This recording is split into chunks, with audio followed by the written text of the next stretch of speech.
These characters have been around for almost 60 years, and you're telling me that this is the best we could come up with? Fantastic Four is next. Dr. Storm, we gave you 6 years and millions of dollars, and you gave us nothing. What's different now? Reed Richards. He knows answers to questions we don't even know to ask yet. This is our chance to learn more about our planet and maybe even save it.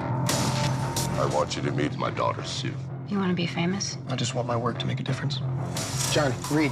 This guy doesn't take orders well. Yeah, especially from people who say I don't take orders well.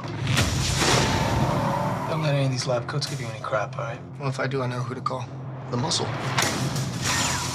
I gotta say, it's fun having you here. Really? No.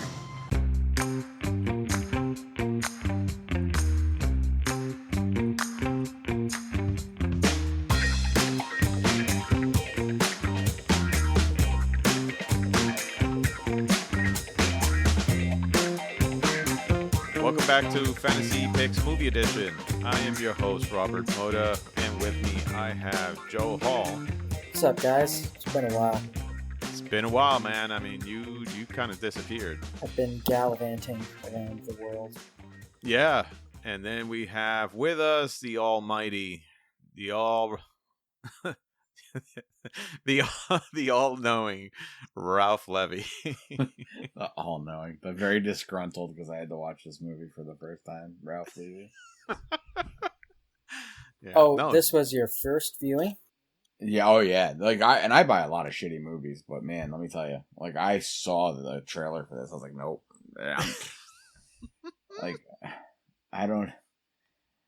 I've had Disney Plus and the pandemic for the past 2 years, so you would have figured I would have had to watch it at some point.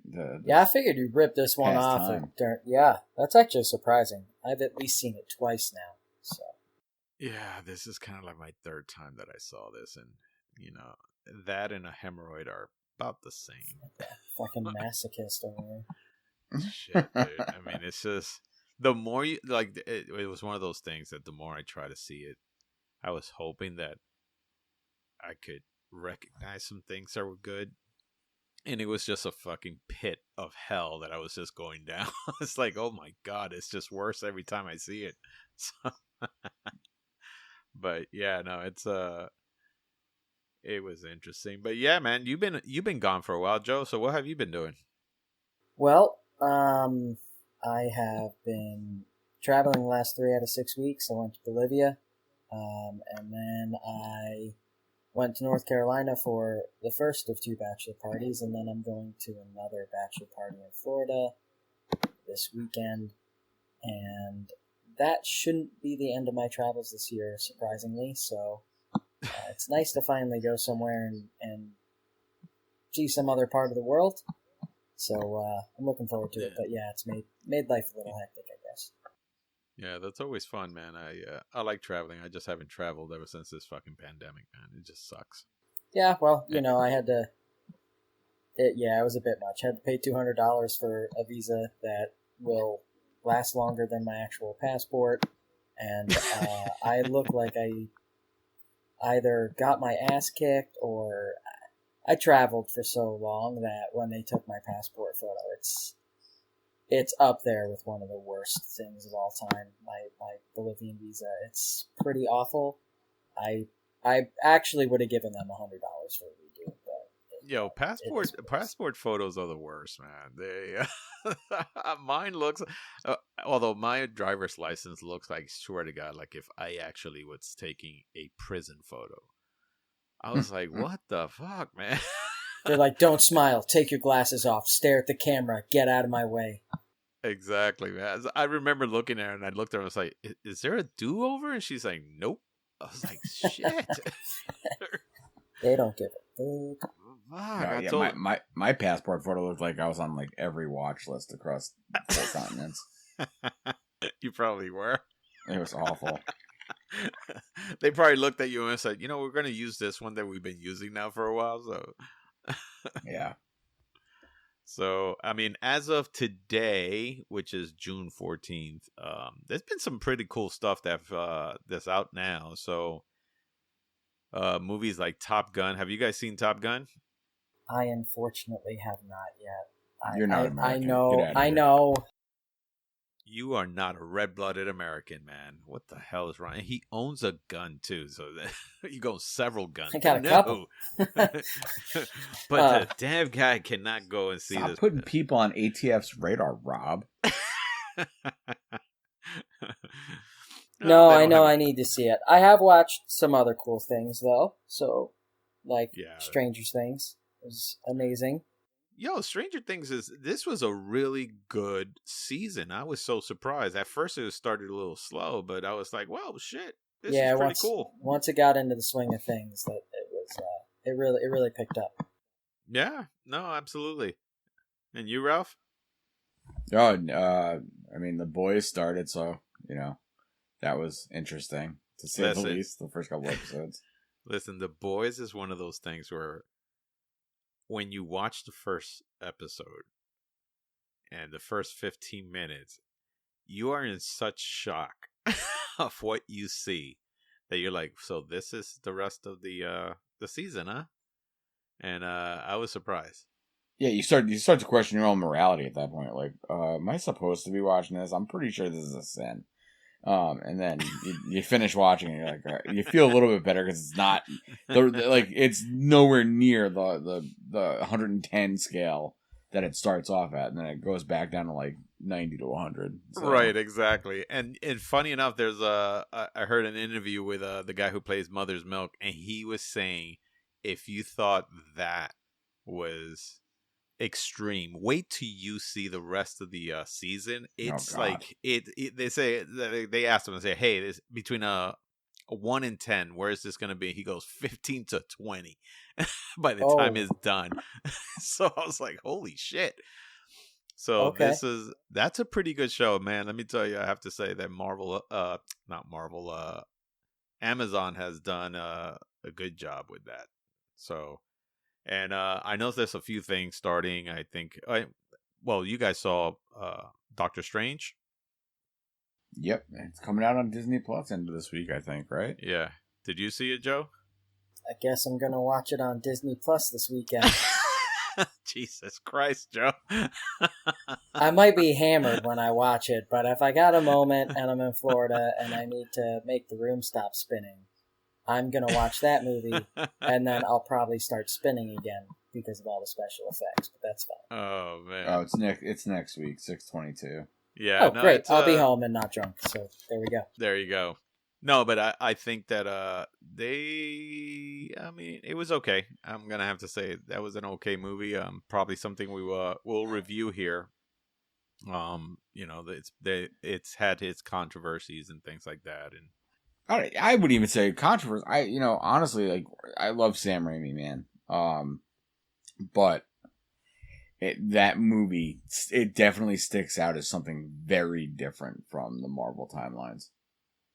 The way it was portrayed. I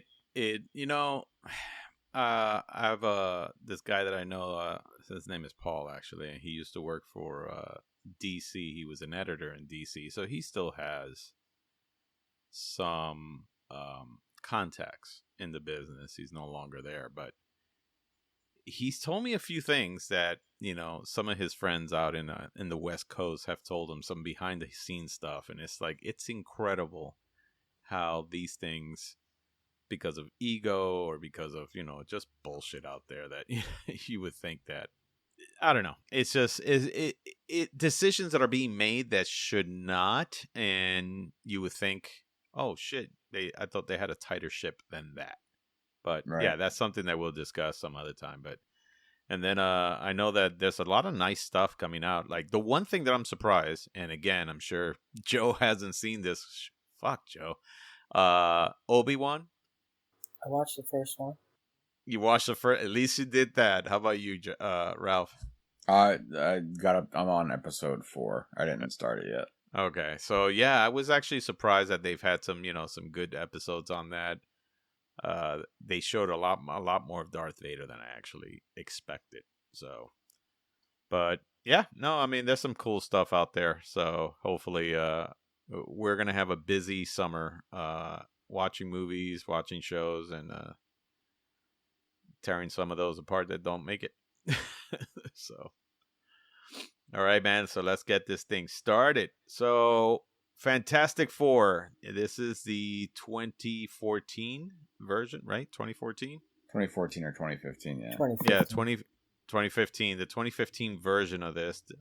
This is the third version of Fantastic Four they have done.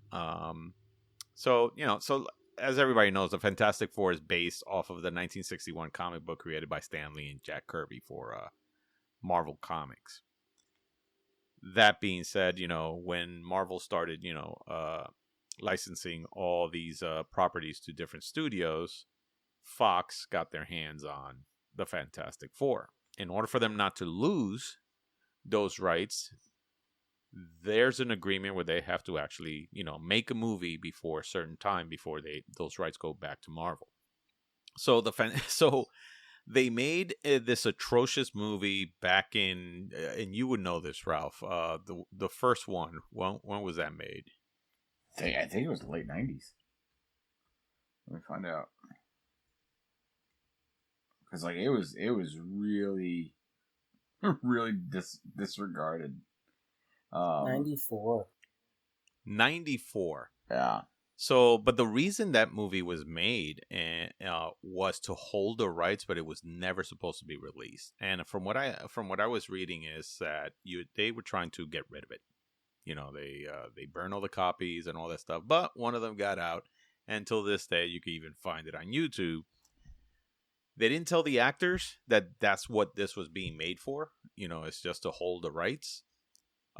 So they went out on different talk shows and stuff like that to try to hype the movie up, and no one told these poor fucking bastards, hey, you're not coming out in a movie. This movie's never going to be shown. And this movie was pretty bad. Let's just say that. Some time passed, and the same thing happened again. They had to make a movie in order to, retain the rights. So this time they got Jessica Alba, they got Michael Chiklis, they even had what's his name? Chris Evans. Chris Evans, who became, Captain America in the MCU. And they had, who plays Mr. Fantastic there? In that movie? Yeah. That was, it's like Owen Graffu. It's a name that only a mother could say. I think he's a British guy. I think he's a British guy. I'm not sure, but so that movie, I mean, it was okay, and somehow Fox felt like they needed to do a second movie after that. He is Welsh, which is interesting. Yeah. But that being said, they did that. They also did a second one with Silver Surfer. That didn't fucking do any good. And that also had its controversies because Galactus on that was just a big fucking cloud. People were just fucking livid over that. And here it is now, Fox is about to, again, lose these rights. So they had to make another movie. And they made this movie.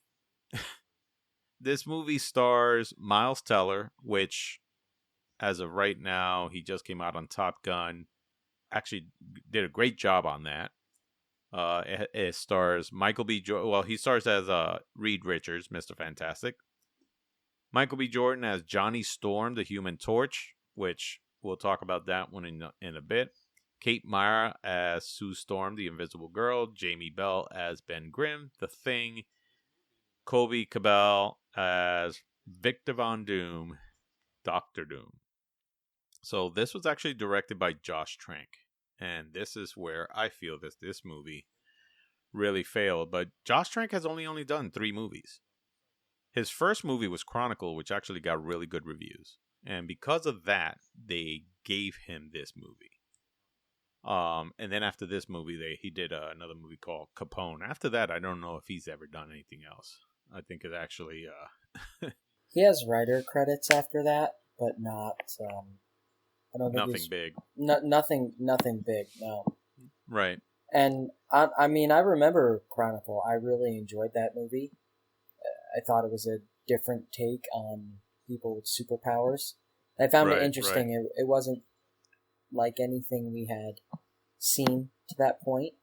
And truth be told, because that was an unexpected hit and received so well. I mean, that's really how he received this movie. They're like, hey, you did the superhero thing before.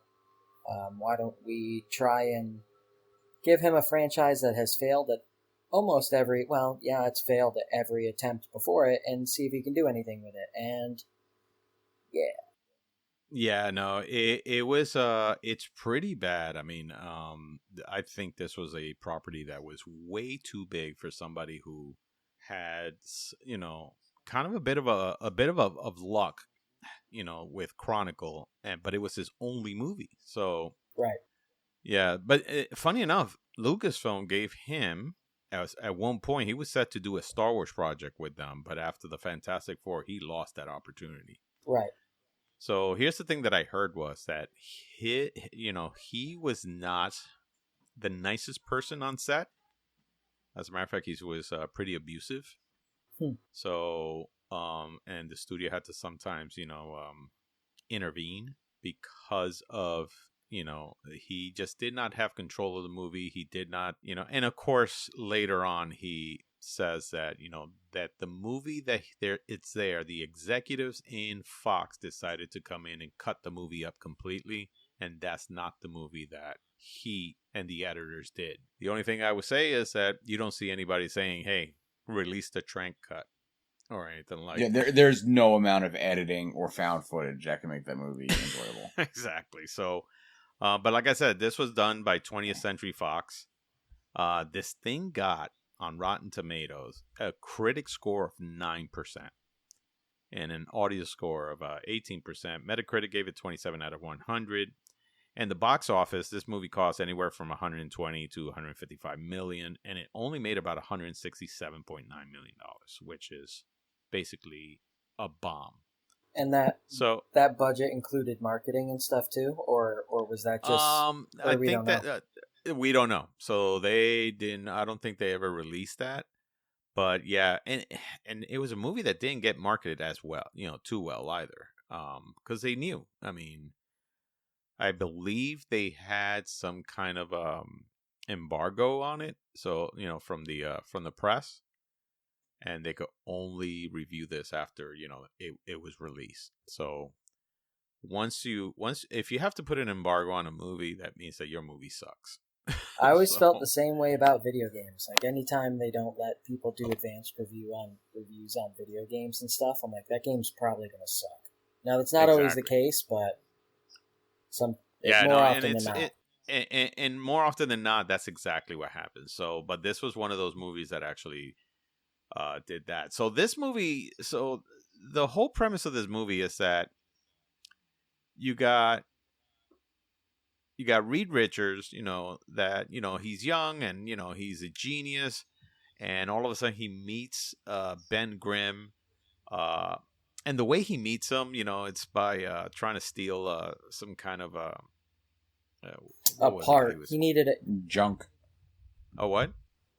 He was in a scrapyard trying to steal something out of a broke down car. Yeah, exactly. So that's how they meet, and all of a sudden he creates this interdimensional portal or something like that, and it cuts to them in high school doing some kind of science project. And then of course you have Kate Mara, who is Sue Storm, and then her father. I forgot the name of her father, but Franklin Storm. No, Franklin Storm, right? So Franklin Storm, and and her come down, and they all of a sudden he does the experiment in front of his teachers. And something goes wrong where, it just didn't go right or whatever it was. But the teachers are saying, first of all, I don't know. What did you think? I mean, I don't understand why this movie had to start there. This is one of those movies that I feel like, why do you need to, show this? And honestly, what government agency goes to a high school science project to recruit people? And why was his 5th grade teacher at a high school science convention? And why was he such a dick? What? Yeah, exactly. I mean, what the fuck was his problem? He's like, screw this kid. He's smarter than everybody in the world. But you know what? Fuck them. I'm Fuck just 'em. gonna be like, you're disqualified. You took some kid's airplane. Kiss my ass. Exactly. So, so when I saw that, I was like, why are we starting? This is my problem with sometimes some of these superhero movies, where if you cannot get the origin right, then don't do an origin. Just fucking start with these people already having, their powers. Yeah. And that's it. And why change the whole thing? Why Yeah. the whole origin? Just hey, Marvel's first family super team. Go. Correct. There's a good story there. You don't need to change the whole thing. I'm okay with attempting to do it, but this was not a good attempt at all. No, How this about, was bad. how about the super cute notion that they thought they were going to get a sequel? I mean, that was fucking adorable. The fact, we'll get to it, but like, they were really only the Fantastic Four for like 3% of the movie, Right. and No, when I go to a movie to see the Fantastic Four, guess what I want to see? The Fantastic Four, not a bunch of bullshit for an hour and a half. Exactly. So that was the other thing. So like, the whole origin thing where like, they're trying to go to some other dimension. And I know like in the Fantastic Four comic books, there is this thing called the negative zone. And I don't understand why they couldn't call this the negative zone. They had to call it just some other dimensional, place out there and things like that. So again, they went ahead and they changed all these different things. A big controversy that you heard a lot was Michael B. Jordan as the Human Torch. As you guys know, Johnny Storm in the comic books, he's a blonde hair, blue eye guy. I did not have a problem with that. What I did have a problem with was the fact that if you are going to make, Johnny Storm, the Human Torch, African American, then make the sister the same thing. It just seems like the odd man out. And I just thought it was just the adopted thing. Right. Rather than doing the adopted thing, you either go all white or you go all black. Yeah. That's pretty much it. Just do it that way. I don't have a problem with that. But for some reason, it just seems like, oh, well, we want to hire Michael B. Jordan. He's the hottest thing right now. So let's put him in the movie, and we'll just find a way to actually put him in there.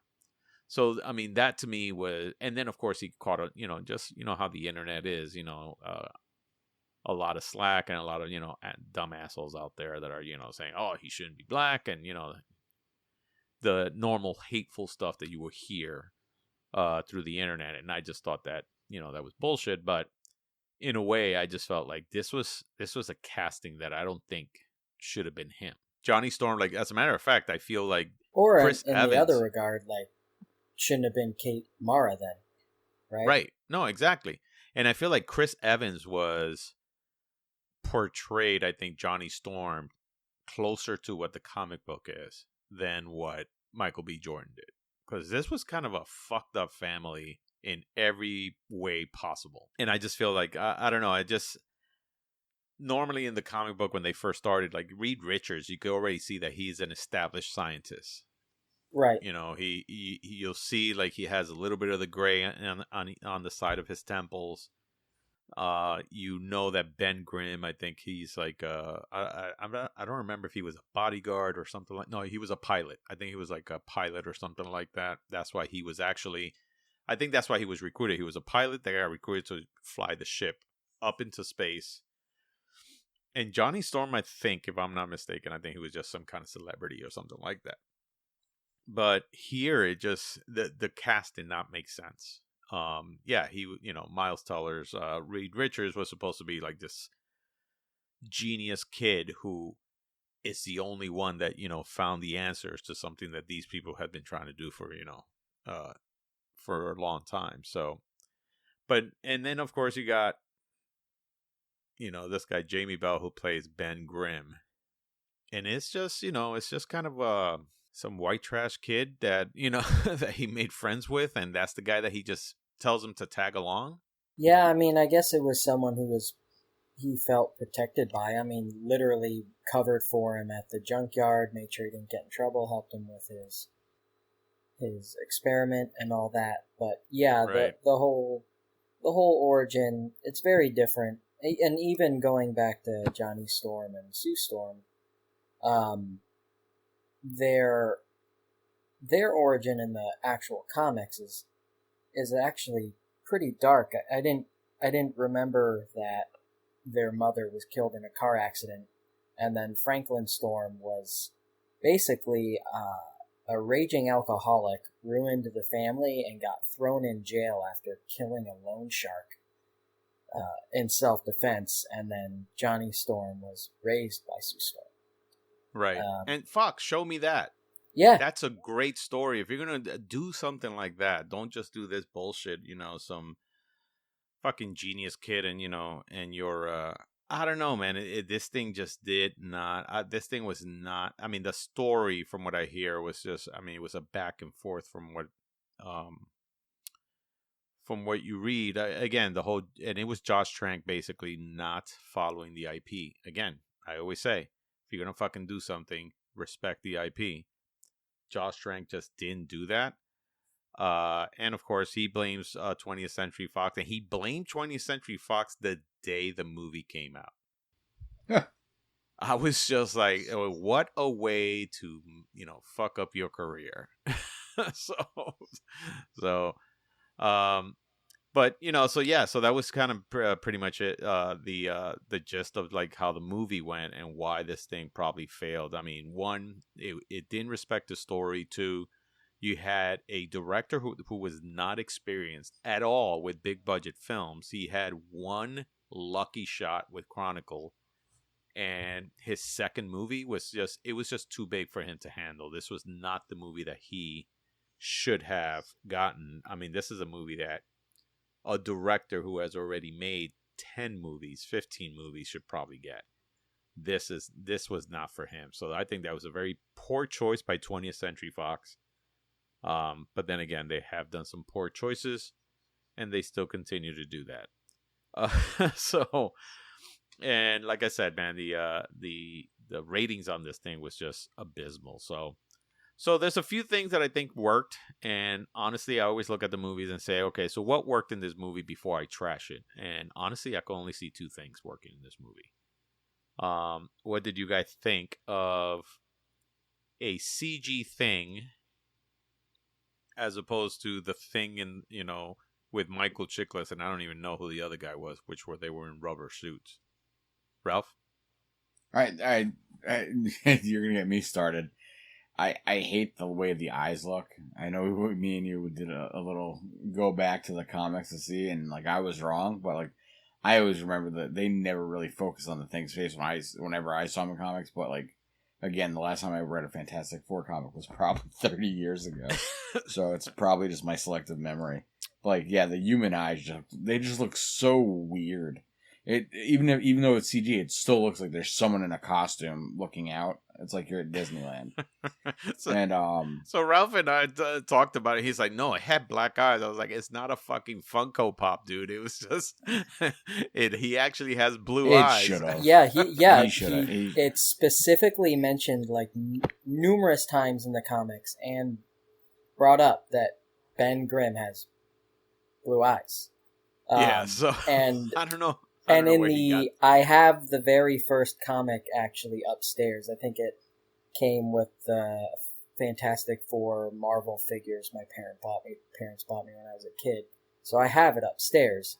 Now all the older comics have a lighter color scheme. They aren't very dark or shadowy like what starts to happen when you get into the 90s and the golden age of comics. Which that's when you remember reading a Fantastic Four comic. Yeah, they might have done the thing where the shading where they show the thing and like he's got his eyes scrunched, so there's shadows under his eyes because he's got big rocky eyebrows or whatever. But right, the CG thing has to be CG. He's at 7 feet or close to 7 feet tall, like the Hulk. Well, the Hulk size varies, but right, you have to do him in CG. But yes, unfortunately, Ralph, he has human eyes because you can't see because he's human. He's an abomination, is what he is, and so is this movie. I'm not going to argue about this. No, I mean, let's. The other thing that probably worked for it, besides the CG for the thing, is his abusive dick brother, which made zero. Like they didn't even flesh that story out. They just like, oh yeah, this is where he got clobbering time from. And I'm like, holy shit, are you kidding me? That's the only reason you had this dickbag scene with his brother where you want to punch the guy in the face. And what a terrible way to bring about his main catchphrase. He took it from his brother beating him and abusing him. I mean, and now I'm gonna take it out. At that point, the rest of the movie should be the Thing going to therapy, right? Like that would be if it was the 2022 version. It'd be like, hey guys, we've definitely got to analyze this. It won't fly anymore. One, the Thing's got no thing. Two, we gotta put some pants. We gotta put some pants on this motherfucker. Two, the Thing has some very deep-seated issues here, and we at least have to show him going to therapy for him being abused, and then becoming a monster and using that catchphrase that his brother used when he beat the shit out. We can't do that anymore. I have big emotions. It's clobbering time. Yeah. He just goes to sit in the couch, it shatters, and they're like, we didn't think this through. Yeah, the Thing, and it's funny because, again, you know, when you think about the Thing, he is a big, imposing character. But in the comic books, here's the funny thing. While he's huge, he's still a fun character. He's a fun character to look at. He's a fun character to read. Because, of course, they made the Thing, you know, he's just like this lovable guy that everybody loves and stuff like that. He has this like thing with Johnny Storm where they're always arguing or they're always, you know, trying to, especially Johnny Storm, who likes to pull pranks on him and stuff like that. That's what makes the comic book, you know, the Fantastic Four comic book fun. It's a fun thing to read sometimes. So, but having the Thing be, you know, in CG and just having him be big was, I think, a good idea. Did he look like the comic books? Fuck no, he didn't look like the comic books. He still looked like something from like Lord of the Rings or something like that. That was like in the background, you know, like near the mountains or something. He just pops out of there or something. But at least it was the right start for that. I thought the other thing that worked in this movie too was the flame effects of the Human Torch. Those were pretty good. Looked like real flames. And that was as far as it went, I think. That.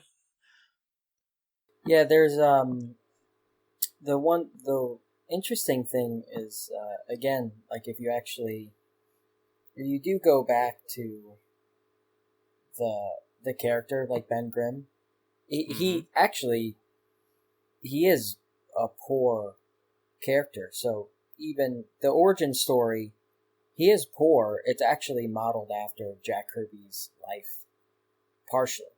So sort of like his personality is shaped from that and what he went through. But yeah, it shows that he ended up excelling as a student and became friends with, you know, a teenage genius named Reed Richards. So they tried to get part of it right, but for his character, but it's really that his brother, the one that they showed, was actually killed in a gang. So again, something that could be right. So if we're looking at the origin story, this is thing I'll tack on. They had bits and pieces of the origin story that could have been right, but for whatever reason, with the information that they had, they felt the need to change it with the characters that I don't think needed anything changed. I don't think Reed Richards or Ben Grimm needed anything changed in their origin stories and how they became friends. The comic books and how that's there is great. The thing that's less probable in the comic books, at least with Sue's character, based on when it was written, you know, like she grows up to be an actress and falls in love with Reed.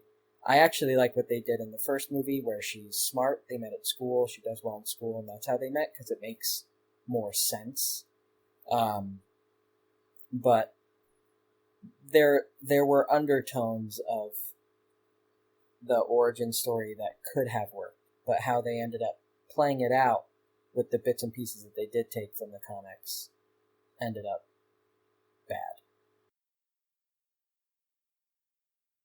No, I understand that, yeah, and it's something that, again, they had the chance to actually make something really great, and they kind of, again, they put it out there, and it just, I think, failed when it came to that. The one thing, and again, like going back to like the flame effects of for the Human Torch, it's not only that, like that was the only thing. I just wish Michael B. Jordan's character did work, and it didn't. I think because he just wasn't fun. So that's when. So now we're gonna get into the. I mean, honestly, those are the only two things that I could think of that were good. The effects on those two things were the only good things on that. Other than that, everything else to me, I think, fell flat. And so that's where we get to our portion of what didn't work in this movie. And I got a huge list on this thing. So number one is the whole teleporting thing, as opposed to the cosmic rays accident. So in the original comic book, they go up into space and somehow they get bombarded by cosmic rays, and all four of them get, their powers. The one thing that all these movies have always tried to do is actually include Doctor Doom in this, when I think in reality the original story was just them four, and then Doctor Doom came later. But I just thought, you know what, and I think they took this from the Ultimates Fantastic Four. So I don't know if you guys remember the Ultimate comics where they had Ultimate X-Men, Ultimate Avengers, Ultimate Fantastic Four. It was just a alternate version of the regular universe, Marvel universe, and in that I think they had something like this. And and honestly, in the comic books, it worked pretty well. But on this, I think they should have gone to the original story of, hey, go up into fucking space the way the original portrayed. Any thoughts on that? I don't actually get why they went away from going up into space and getting hit with cosmic rays. I don't even see the need to change that. Right. But they had to obviously go with the whole being teleported, because the entire first part of the movie set up the entire basis of all the characters' relationships and how they got involved in this thing, because Reed Richards made this machine that is transporting something to another dimension that magically no one is worried about at all. And yeah, so that's sort of where that goes, but I don't understand why they had to change that. Like we said earlier, it should have been, hey, let's maybe meet these characters after their relationship has been established and they're going up into space. Otherwise, like all the other Marvel characters where they're separate, you can't do an origin movie for Reed Richards and the different characters. It doesn't work that way. They were always introduced as, like America's first superhero family, or, Ben Grimm being a friend, but, they're Right. always together. So I don't really get why they changed it, but... Any thoughts on that, Ralph? Yeah, me in the back row. I think the director or whoever was writing the story just jumped the shark, so to speak. Taking it back to Happy Days, where he was trying to. It's the first ever talk of a multiverse. When you think about it, and like maybe he was hoping he would get tied into that big paycheck to be part of the MCU with something. He started breaking the boundaries. Like Marvel, the first movie to do that really was Into the Spider-Verse, and that's 3 years later. Right. So he might have knew. Like I'm just speaking out of turn and just thinking maybe they thought they were smarter than the people that developed 4 phases of 20 movies and tried to get a foothold where they knew if Marvel gets the rights to Fantastic Four, maybe they could be part of that pie, and he can get a good payday just from just splicing into that timeline just by being part of a alternate reality. it's and obviously if you saw Doctor Strange, Joe, some of the stuff it makes sense. Like it would have made sense, but this movie sucked, so I don't think anybody wanted to touch it. Like I was saying, another thing was Michael B. Jordan as Johnny Storm. And as I said, in the beginning of this podcast, is I think they got Michael B. Jordan just because of his popularity at that time. Oh, 100%. Yeah, and then of course, him coming, and he also worked with Trank in Chronicles. Right. So I'm sure because of that, he says, sure, let me, work with this guy, also. But, his popularity, but do I mind that the character was black? Absolutely not. But make Sue also, 100%. I just felt like when you look at the team, it just feels like odd man out. And what I mean by that is it just feels like, again, the writers and directors said, well, we have a quota to put in there, and then we got to put the token black guy in there, and we got to put the token, Spanish guy in there and all that stuff. And I hate when they do that, they're just trying to, appease everybody. And it's like, just get to the fucking story. I mean, this was Marvel's first family. Either you let it stay the way it is, or if Sue and Johnny are going to be African American, let them be African American, both of them. I mean, I don't see any reason why one had to be, adopted or whatever it was. And that was my big thing. Also, he wasn't fun. He had this big fucking stick up his ass. He just wasn't a fun character. Like when you see Chris Evans doing the Human Torch, he was fun. I like the part where Chris Evans, looks at, he's in his towel. This is in the first movie. And he snaps his finger, and then all of a sudden his hands go off. And he's telling, Jessica Alba, he goes, I could do this. Now I can do this. And, and it was just kind of like you saw in his face, like this is going to be fucking great that I could actually, generate flames or something like that. So he took his powers like a fun thing to have. He's like, fuck it, I'm awesome, as opposed to Michael B. Jordan's character, where I feel like it's just like, while he accepted it at one point, he was just not a character that he did nothing for me on that. And the thing about the Fantastic Four was that in the original comic book, they forgoed the secret identity thing. They basically, the entire world knew who that Reed Richards, Sue Storm, Johnny Storm, and Ben Grimm, that those people are the Fantastic Four. And over here, it's just so secretive, and everything is just so government, entrenched, that it didn't make it fun. It didn't make it fun at all. And I think it didn't work for me. I don't know what you guys thought. Touching back on the family, or the fact that it was Michael B. Jordan playing Johnny Storm, and did they ever touch on in the movie like what happened to their mother, or no? I don't recall.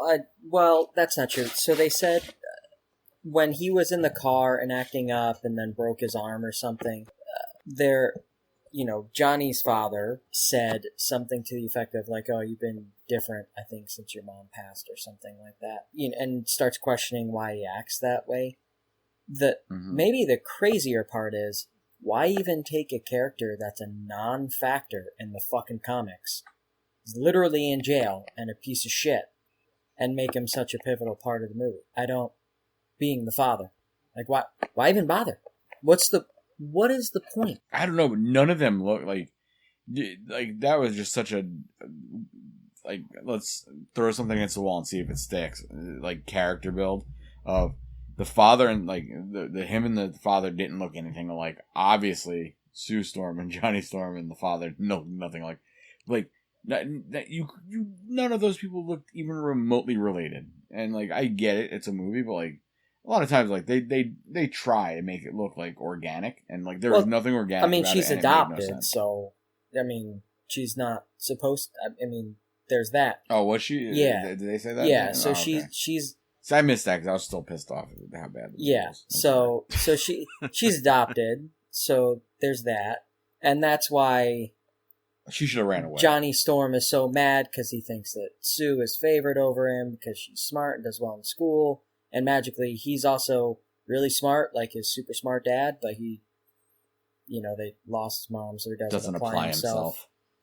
Whatever. I fucking get it. Great. But not part of the comics, not really needed. But since this whole origin story is completely different anyway, like you said, they got to roll with it. So right, it was poorly written.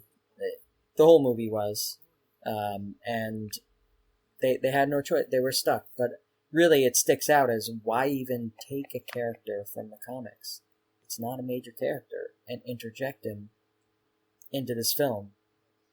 Yeah. I mean, they had to try and make whatever origin story they're putting together make sense, but still, it was dumb. Hey man, I mean, listen, they also had a character in there which was supposed. I mean, when I looked at a lot of the cast reviews, or when you look for casts of Fantastic Four, one of them is Harvey Allen is supposed to be the Mole Man, and first of all, that's not even his name in the real comic book. For some reason, they peg him as that, and it's like, all right, so you got the Mole Man. Why didn't the fuck you take that character and use him instead? He's just some government, guy, or I guess the head of this entire organization who's trying to keep all these scientists on a leash or something like that. But again, just like you were saying, they take characters and they just didn't use them the right way. Right.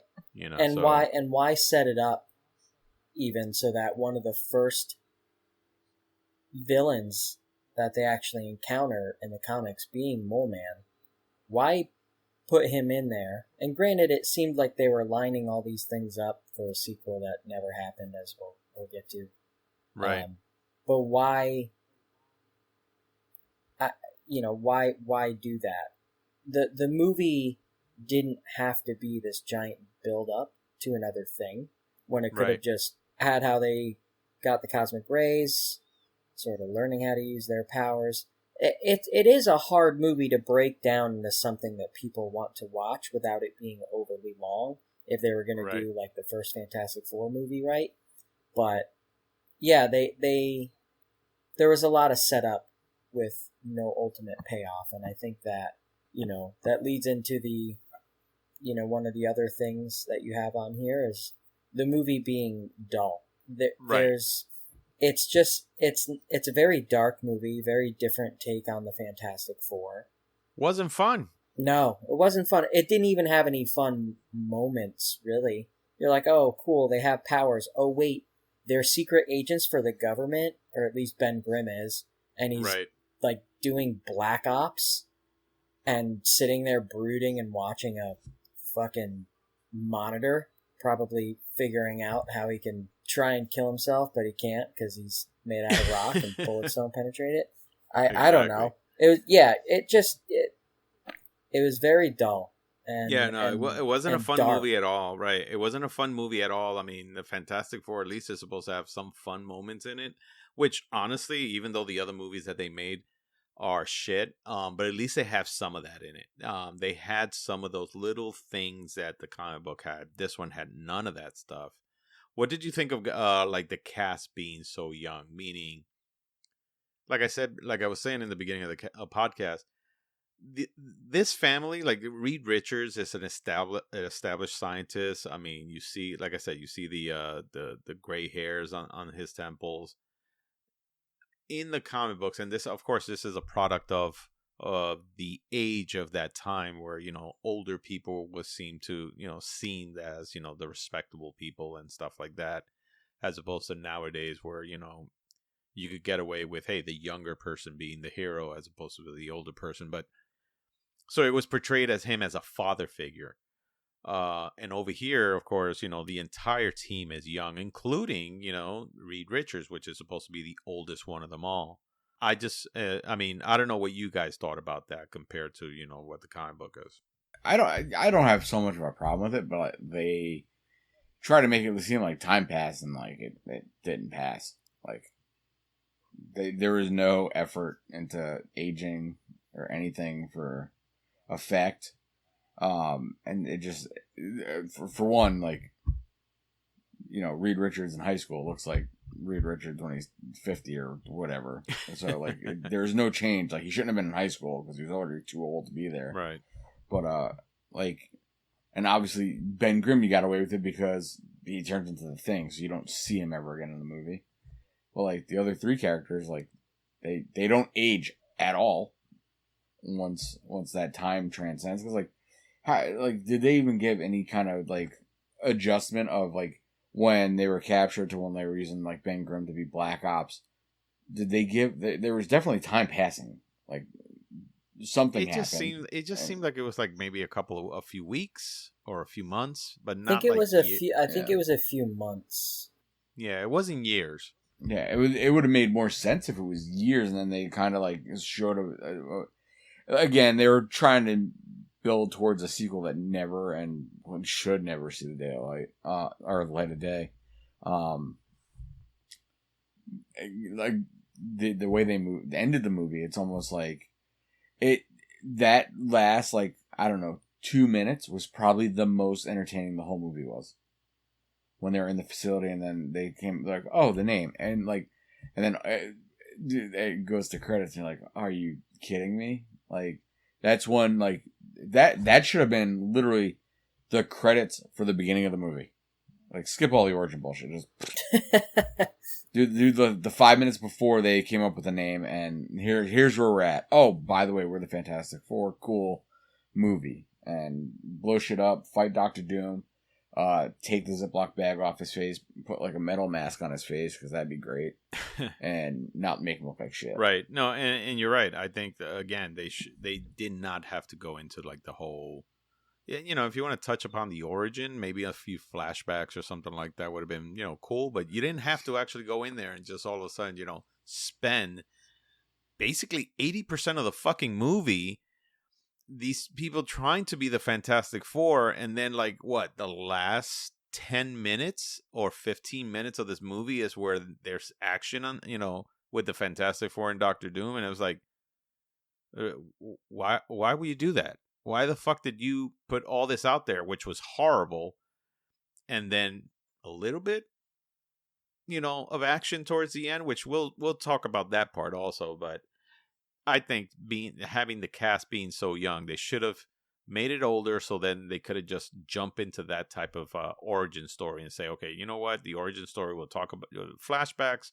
We'll just do it picking up where now these guys are established. Because honestly, they're supposed to be famous, right? Everybody in the world's supposed to know about them. They're supposed to walk down the street and people are like, holy shit, it's the Fantastic Four or whatever it is. No, instead they're tucked away in some building in nowhere. So what did you guys think of that's where they belong. Yeah. And I think we talked about a little bit about this, but the Thing being naked, seriously? Hard pass. I mean, not only did they make him naked, so it's like, all right, so we're going to make him naked, but we can't give him a schlong. So we're going to give him this little pebble rock that's there. And it kind of makes you go, you know what? You probably should have put pants because that's probably embarrassing for the Thing. It just, to me, was just like such a bad choice to keep him naked all the time. Yeah, I didn't see a point. It's not even as valid as an argument where some people got mad. Let's say with Henry Cavill as Superman, where they're like, "Oh, he doesn't have the red tights," and people are like, "Yeah, it would look stupid. Like no one would actually have a costume like that. That's why we made it one solid color." Right. Like. But you wouldn't have Superman walking around with no pants. I understand he's a humanoid character, so it'd be super awkward. But although there would be a lot of ladies liking Henry Cavill walking and I'm sure he'd be willing to do it. It's Henry Cavill. He'd be like, he's like, you want me to do whore. it? You want me to do it? I'll do it. He's a whore. But yeah, no, I do think it was an odd choice. Yeah. No, and again, they did the Thing in CG, which I was like, all right, so you got that part right, but where the fuck are the trunks, man? Or put some pants on them. I mean, if they say, oh well, the pants look stupid, well, I don't know. The MCU did the Hulk and shit with with some pants, and he looked pretty good. Yeah, I mean, why not at least give him? Everybody else got a suit. They can't figure out how to make a suit that will fit Ben Grimm. I don't. I know, man. Dude, if I was the Thing, I would be like, all right, so I'm a rock powerhouse, but shit, my schlong looks so small. Can I get a pair of pants? Yeah. I mean, I was like, I'd be like, yo, you know, someone if I'm go gonna get go me out, some socks. I mean, if I'm gonna go out in public, I just need to cover this up because this is embarrassing. And what did you guys think of also Doctor Doom? So here's the biggest thing, Doctor Doom. When you look at the origin of the Fantastic Four, Doctor Doom really came out in, I think it was in issue 5 or something like that. I think, as a matter of fact, Submariner, Namor, actually came out before Doctor Doom. You know, I think in issue 4, Namor came out, and then Doctor Doom came out in number 5. But the thing is that, one, Namor was supposed to be from Latveria, and they never showed that. They never established that there was a country, I think, called Latveria, something like that, and then they had a dictator or something like that. No, they just made it like, this is the part that really pisses me off, because the last movie that they did the same thing where Doctor Doom was a friend of the Fantastic Four, of the family or something like that, when he was never like that. So I don't understand why they had to actually do some shit like this, which it just didn't make sense. And if somebody out there could, you know, tell me or prove me wrong, or tell me that they know Fantastic, you know, Four lore a lot deeper than I do, I mean, explain to me that why is it the fuck that, you know, they had to make him that way? Because from what I know is, like, he's just this dictator, genius dictator, in a country where he feels that he needs to, you know, be the king or whatever, or emperor of the world or whatever it is. And this just did not feel that. This is like, oh, just a disgruntled scientist. Is that what I mean? I don't know. That's what he seemed like. And then, so let me get this straight. They go to a different dimension, which has absolutely no humans, nothing like that. It's just rocky landscape. But the next time you see Doctor Doom, he has a cape. Where did he get the cape from? That's actually a good point. It was a leftover garbage bag from the Ziploc bags that they had to tape the mask from. I mean, I looked at it, I was like, where the fuck did he get the cape? There's nothing out there. And according to, like, this movie, his entire, I guess, spacesuit or whatever it is got fused into him. I mean, he looked like a garbage bag that he looked like a burn victim, and a garbage bag and a burn victim got together or something like that. I don't know. It's just Well, since I started watching the other Fantastic Four first, so Ralph, did you hear about this? So Joe, when I told him, hey man, we're gonna do a review on this, what does he do? He's watching the first Fantastic Four, and I'm like, and he's telling me something about the movie. I'm like, yeah, and I'm like, wait a minute, I don't remember that. And I'm like, which Fantastic Four are you watching? He goes, the one with Jessica Alba. And I'm like, no, dude, it's the 2015 one. He goes, ah, shit.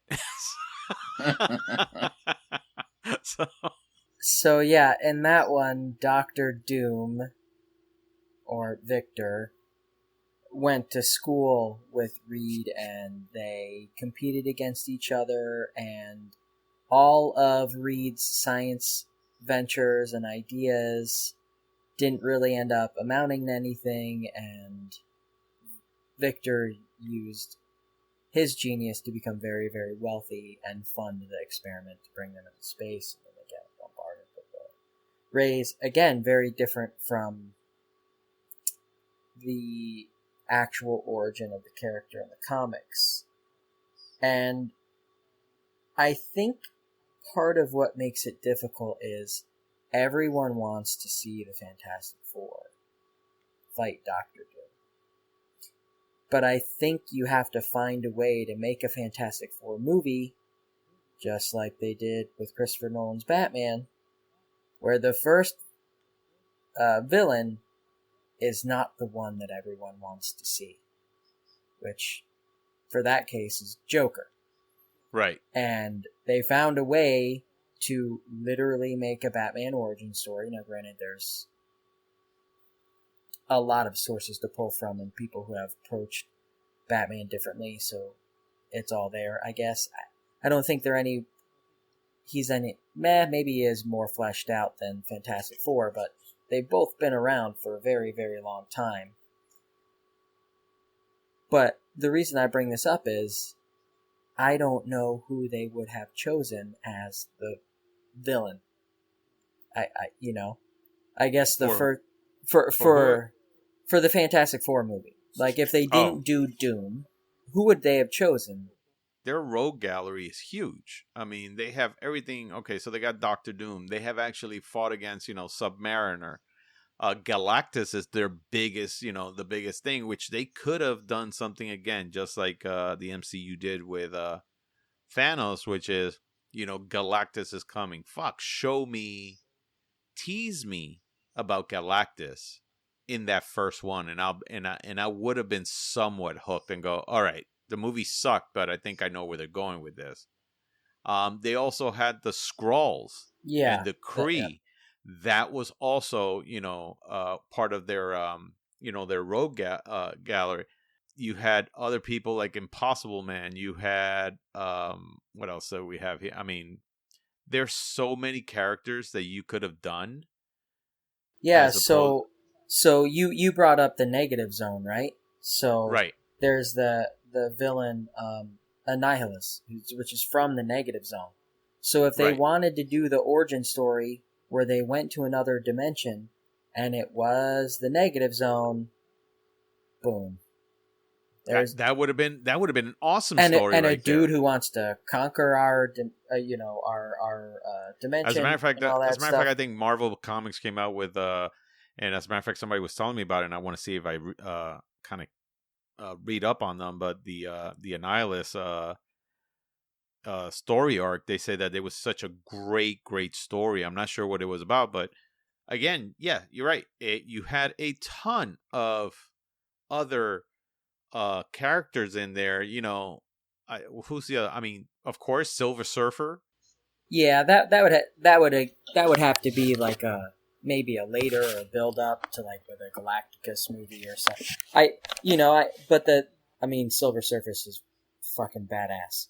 So, yeah, I mean, what I would have done is I would have put Annihilus as the villain. And this is what I think I would have put Annihilus as the villain, and let's say after all that and they fought on that, the last scene is seen probably the Silver Surfer coming saying Galactus is coming or something like that, and then you just have a brief, I don't know, a silhouette of Galactus, because everybody knows what Galactus looks like. So a brief silhouette of Galactus, not a fucking cloud like they did with the last movie. With the Silver Surfer movie from Fantastic Four, which they made it a cloud. That was horrible. or make the So if they went to the Negative Zone, that's one thing. Or if there was some sort of the cosmic rays. I don't know enough about the comics, but what if the cosmic rays were caused from Galactus eating a planet and the explosion or something? I don't know.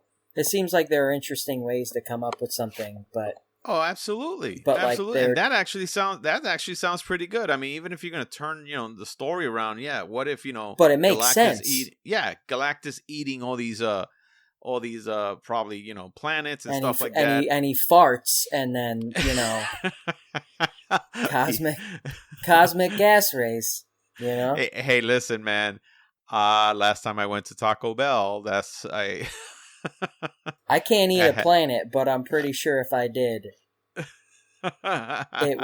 it would be World War III on a toilet. So, that's really where Galactus gets his powers.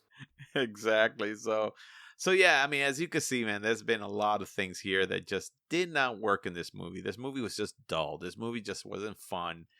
I think the casting was wrong, even though Miles Teller, I think, he's a decent actor. I mean, I loved him in Whiplash. And Kate Mara actually is a good actress herself, but this was not their movie, I think. And we're going to get into, the casting fantasy picks for us on that.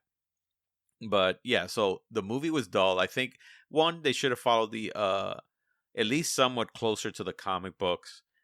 introduced, instead of Doctor Doom, because just like you were saying, you know, like the Batman that came out with that just recently came out, they did the Riddler and not the Joker, which is what you would automatically think you would do, like just like all the other Batman movies. They decided to go a different way, which I thought that was very smart. Introduce a different bad guy. So in this, introduce a different bad guy. All of them have had Doctor Doom. It's like, fuck Doctor Doom, put him on a side or something like that. Introduce something else, which would have made the movie, I think, a lot more interesting. Probably introduce Galactus. I mean, Galactus, again, if you want to make it an MCU level type of, you know, movie, you have to introduce who the bad guy is going to be. Who can actually, you know, probably be the one that you're going to come back to a few movies later. And again, make it fun. Make the characters a lot more fun. Guys, this is the moment that, you know, that we're going to do our fantasy picks on this. So, one, I believe that, like I said, I think we talked about how the story should go. I think the story should have just been the origin, or done something closer to the origin of the actual comic books. Make it fun. Make it, you know, engaging. Put a really good bad guys in there, or, you know, like, you know, set it up for like a major event like Galactus, and something like that. But we're like I was saying, on one of my critiques was that the whole thing, you know, like I think the cast was too young. So I'm gonna start with Reed Richards, and so as you guys I'm sure saw, you know, so in Doctor Strange in the Multiverse of Madness, they introduced the Illuminati, which is also a story in Marvel Comics. And in the Illuminati, you have Reed Richards. And they actually showed Reed Richards. And they actually did fan service because John Krasinski is the one that everybody was saying, oh, he should be Reed Richards. And that's actually who came out. So spoiler ahead for all of this, guys. I should say that in the beginning. Yeah. Yeah, I should say that in the beginning of the podcast. I say like towards the fucking middle. Thanks, Rob. I'll go wait until next weekend to watch this movie. Thanks. You're quite welcome. But so I think he did a good role on that, you know, as as Mr. Fantastic. I don't some people are saying that they think that he might or might not be in the actual Fantastic Four movie, that this might just be a one-off, or that he actually might be in it. But, you know, so I think for this movie, you could have had somebody like either John Krasinski, or there's a few others. So like Kit Harington was actually up for the role, from what I hear. He was one of them that, you know, was up for that role for Mr. Fantastic. What do you guys think of somebody like maybe like Tom Cruise? I didn't want to. There's such a thing as too much Tom Cruise. I enjoyed Top Gun thoroughly, but like if they could have took him out of like 30 more minutes of the movie, I think it would have been better. But what, Top Gun? Yeah.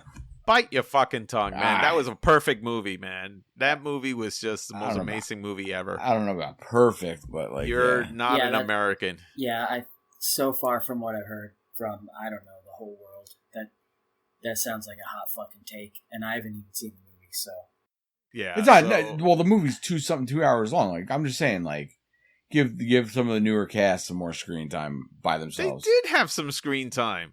Like you forget who the star of the fucking movie is. No, I get it, but like it's you know. So you think if Tom Cruise would have been Reed Richards, he would have just fucking like plowed over all the other characters? And 100%. There's no like Top Gun, like Maverick's Maverick, right? Like he can't be that direct. No, but I'm saying like in Fantastic Four, it's supposed to be 4 people, not Reed Richards. It's not the Reed Richards show, and that's if it's Tom Cruise, that's what it would be. Like you think it'll be the Tom Cruise show? Yeah, like Mission Impossible. Like look at all the big name actors that are bit players in that movie. It's Mission Impossible is Tom Cruise. That's it. Well, I mean, let's be honest. I mean, Mission Impossible came from like the older Mission Impossible, and while everybody there had like its part to play, it was still kind of boring. So it's like, you know, so you got to have some kind of star power. How about somebody like Bradley Cooper for Reed Richards? I think he could do it. I'm not sure which version of Bradley Cooper you'd get depending on the tone of the movie, but he could do it all. He could do a darker movie if that's the route that you wanted to go. The Rocket Raccoon version of and it. He's also I mean, he's funny. I mean, he is funny. You don't want to do the American Sniper version on that. I think he's got the right look to it for it too, right? Like he's a taller guy. That would be one thing against Tom Cruise. They'd have to place him, 3-4 feet in front of everybody else and do weird camera angles and whatever else they do in all the other movies that he's in to make him look tall. But yeah, that would actually also be a hit against Kit Harington too. He's also ridiculous. Yeah, he's not very tall. So. No, and Kit, like I was saying, Kit Harington was actually, I think he was up. He was considered for the part at one time. So, but I think Bradley Cooper would be good for the role. Right. I'm not sure if he would take it, but right. And of course, we've always been on the Ben Affleck bandwagon here. I think an older Ben Affleck, the way he is now, probably would have been good. Not like probably back then. I don't know how he looked in 2015, but I think it depends on where you start the movie and where are we picking up with the Fantastic Four. How right. I think that all depends. But listen, I'm never going to say that he couldn't do it. Right. I just don't think he would. Right. I think I think I'd like this because of course I made a list of all these different and he actors. Couldn't actually because Batman vs Superman came out in 2016, so it's probably no. But again, this is just a fantasy pick. So if we could just like take him from DC or something like that. But I think the part of Reed Richards will fall under these last two that I have, and it's because they're the ones that look the most, I guess, distinguished and more older characters the way he's portrayed in the comic books. But I think like somebody like either George Clooney or Michael Fassbender would be great choices for Reed Richards and remember, Reed Richards is a character that not only is he's basically the smartest man in the world. Right. So he is basically, that's it. He is the absolute smartest man in the world. But at the same time, he's kind of an asshole too, because he does neglect sometimes, Sue Richards and stuff like that. And, so I could see where, especially Michael Fassbender can probably play the asshole scientist when it comes to that. I think Clooney would be good in terms of like a more fatherly or team leading figure, but then again, every time he's been placed in this kind of role, a superhero role, I think we all know what happened. Even he knows what happened. So, yeah. But yeah. I've always said I think George Clooney was just in the wrong movie in the wrong hands. He would have done a great Batman. It's just unfortunately to get from Tom Cruise down, and I'll probably exclude Michael Fassbender from that list. He's made some questionable choices. Well, he played Magneto, and he was good as Magneto. He was great as Magneto. I'm talking about Assassin's Creed. Anyway. Okay. That fucking dumpster fire. But if you wanted to get Tom Cruise, Bradley Cooper, Affleck, or Clooney, and I guess you could prove me wrong with Affleck too, because the script for Batman vs Superman was shit. But all right, fine. I'll say Tom Cruise, Bradley Cooper, and Clooney at this point. And I think back then the script would have had to been good. Oh, of course. Those guys. Yeah, those guys, I think, especially Tom Cruise, would have just sat down and said, "Whoa, hold on a minute." So, what do you think, Ralphie boy? I think your boy Pierce Brosnan would have been a better Reed Richards. Who the fuck is that? Pierce Brosnan. Oh, Jesus. I was like, Pierre Chase Brosnan. I'm like, what the fuck are you talking about? I was like, yo, I watch a lot of movies, but I didn't know Ralph started getting into French cinema. He is super franc. Pierce Brosnan, probably in his James Bond days. Oh yeah, 100%. You know, I mean, right now and shit, he's right now he's gonna be Dr. Fate. Dr. Fate. But yeah, I think he could be a good choice. But I would roll Krasinski and see what he could do, because I think he looked really good in Doctor Strange. He does. I think he does. I think he did a great job on that, and so I mean, I think between Krasinski and Clooney, that's a toss-up. I think I'd go with Krasinski at this point.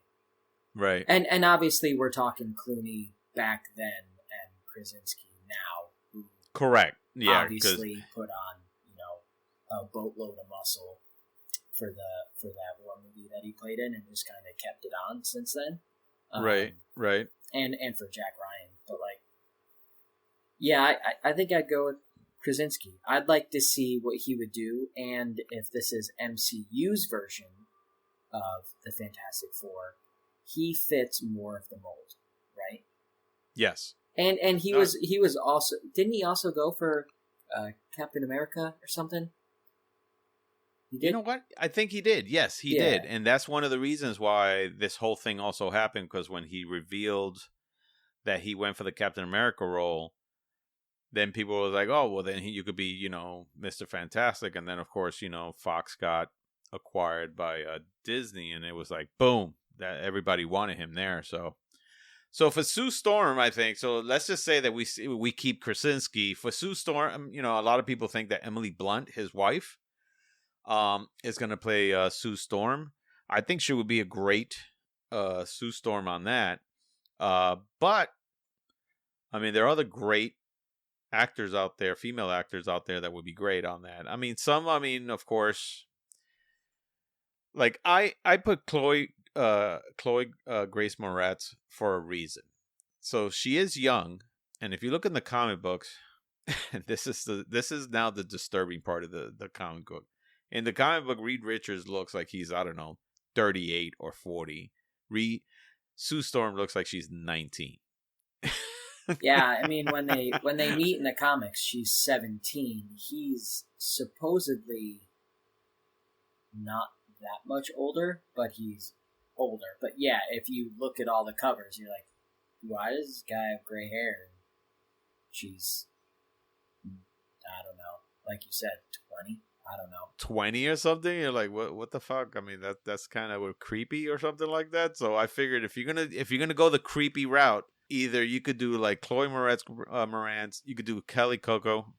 Yeah. From so I think she would actually be a fun Mrs. Marvel. I mean, Mrs. Or whatever. What is it?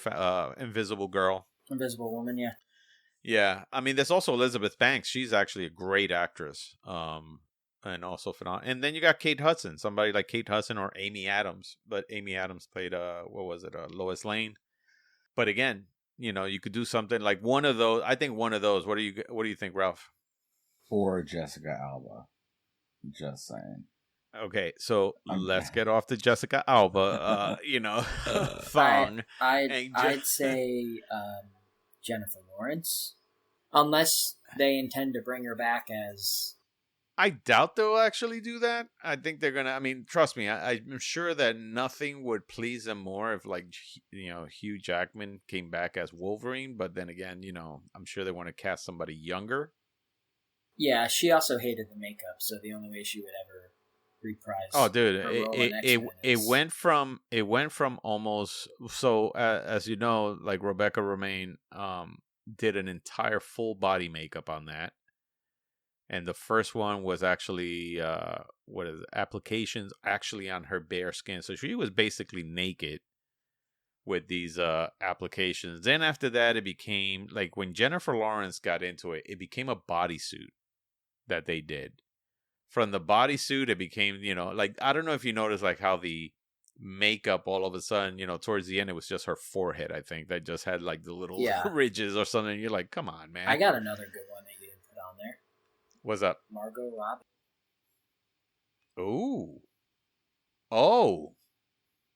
Shit. I'd kick my mic over, but it would ruin the recording, and that would be my mic drop, but yeah. Holy shit. You know what? She has a very 1940s, 1950s kind of look. She could actually pull that off really well. Yeah. Yeah, so like I was thinking, hey, if you go back and you just look at the character, even in the new comics, you know. Right. If you want to be 2022, well, politically correct portrayal of women in comics has always been right. a thing, guys. But yeah, no, I mean, beautiful, younger. You could still, I mean, even if it was. Well, shit, you just kind of, gave me an idea here, because if this movie is not going to be part of the MCU, why couldn't they make this as a period piece? Fuck True. it. Make it in the 40s or in the 50s. And in terms of age, Krasinski's 42 and she's 31. So there's still... There you go. Yeah. But yeah, you could do something like that. You could do something where, like, hey, let's make this a period piece, because when you look at the comic books, that's exactly what it was. It you could see, at least at first, yeah. Yeah, you could see the age of the comic, because the cars were, cars from the 1930s. Everybody was dressed. I mean, like, all men would dress in a suit with a hat. Then fuck it, go in that direction. Make it a period piece, which I think that would have been great. And I think Margot Robbie fits that so well, I think. So I think that's a great idea. What do you think, Ralph? And no Jessica Alba. Fuck. All right. She's banned from this. If you could use their time travel machine and go back and just ignore that this movie existed, it'd be the best movie they could ever make. But no, I don't know. I can't, like, Captain America, like the first Captain America really struggles in my book because it went back to the time that it did, and it's so. Are you kidding? So you didn't like Captain America? It's not even. I liked it more after the other 20 movies came out. To go back and see some of the origin stuff. I fucking loved it, man. I liked the fact that it was during World War II and stuff like that. It's not. It wasn't that. It was literally. But you don't. That movie. Shut your mouth. Yeah, I can have my opinion. The movie was an hour and a half, hour and 45 minutes trailer, taking place in the early war. Dude, the fucking comic book character comes from World War II. I get it. But so where the fuck was he going to do? Vietnam? No, it doesn't. But you don't have to spend that whole part of that movie. It's literally it's an hour and 45-minute trailer. That's how it's cut. But they had to set up the entire Red Skull and its origin. They had to. It was part of what they were doing. I get that. You can do it in way less time. And build another. You wanted movie it to be what, half an hour? And so what was going to be the part? What Winter was Soldier. Be the rest of the Winter Soldier movie? is by far a better movie. I agree. It is. You. I agree with you, but it doesn't mean.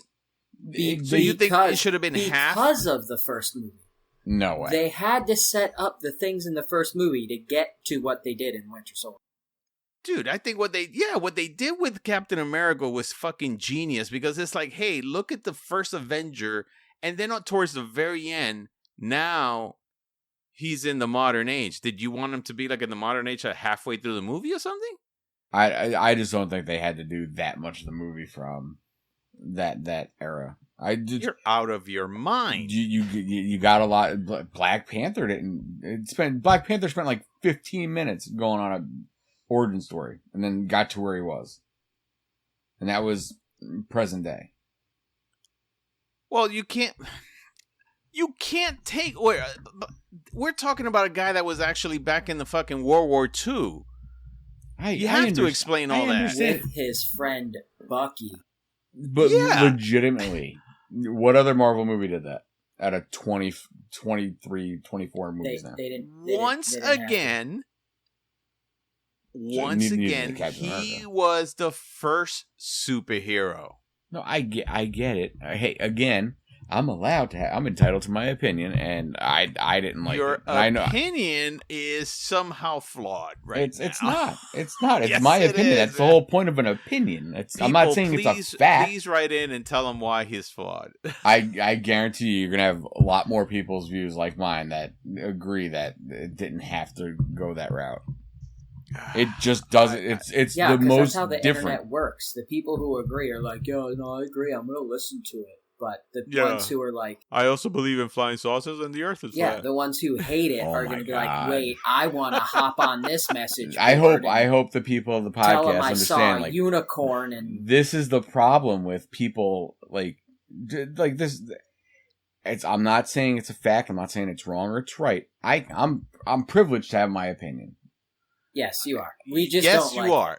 We just That's fine. exactly. You We can like not like you it all as a day. person. It's still my fucking opinion. It's gonna be. We what still it is. love you, man. We still love you, but yeah, you're. It's a little flawed, but okay. It's not Moving flawed. on. It doesn't. It's not a wrong or right thing. It's a fucking opinion. That's the problem. Moving on into the next one. So Johnny Storm. Captain America is by far in the bottom 5 of the fucking Marvel movies. Prove me wrong. Oh my God. I will think about that and I will get back to you. Yeah, we'll get back to you. He's so un-American. So And that's including 2 Iron Man and 2 Thor movies that you could automatically put in that bottom 5. Okay. All right, 6. Eternals is phase 5, so we won't count that. Are you kidding me? Eternals is like the last movie on the bottom. It's so bottom there that I wipe my feet with it every day. Yeah, but I'm talking about Okay. the first, like, that whole arc for Avengers Endgame. So moving on, Johnny Storm. I think this is a part that should have gone to somebody that was charismatic, somebody that, can be fun, somebody that can, really make that character just very how can I say that you constantly want to see that charisma come out. So I had a list of a few people that probably could have done it. Somebody like maybe Joseph Gordon-Levitt, which again, great actor. I seen him in a lot of stuff where he seems like he's having fun with the role that he's doing. I seen him do some some action stuff, so I think he's still pretty good there.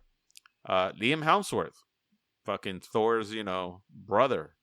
I think he could have been good on it. I don't know what you guys think on that. Or somebody like Zac Efron, who of course is built like a shit brick house, but yet young enough and good looking enough where a lot of I don't know if he could pull off the blonde. Maybe he can. No, I think he would look weird as a blonde, so that probably wouldn't happen. But Okay. I mean, I think when he's in a comedic role, he's hilarious. I think he's always been funny. Right. I didn't see Baywatch, but I'm talking about like Mike and Dave need wedding dates and stuff. Like he's freaking hilarious in that movie. So yeah, I think he could do it, but I do think that out of the actors on that list, like Joseph Gordon-Levitt smashes everybody on that list. I don't even think it's close. How about Robert Sheehan? He's the guy that comes out in Umbrella Academy. Ooh, Yeah, the crazy one, the one that's I think he will be. I mean, if he could bring some of that eccentricness from Umbrella Academy to this, that would be a fun character to see. The guy who plays Klaus, yeah, that would be interesting. I think the only thing that would be weird is, Joseph Gordon-Levitt doesn't look old. He still looks like a child when he's 41. But Right. I think that would be an interesting take. I'm trying to. Can you think of anybody else, Ralph? I like the Zac Efron. Yeah, I think Zac Efron would be probably the most suitable because he's not. I mean, obviously Joseph Gordon-Levitt's had his foray into comic/cartoon live action stuff. I don't know. I think he's too serious.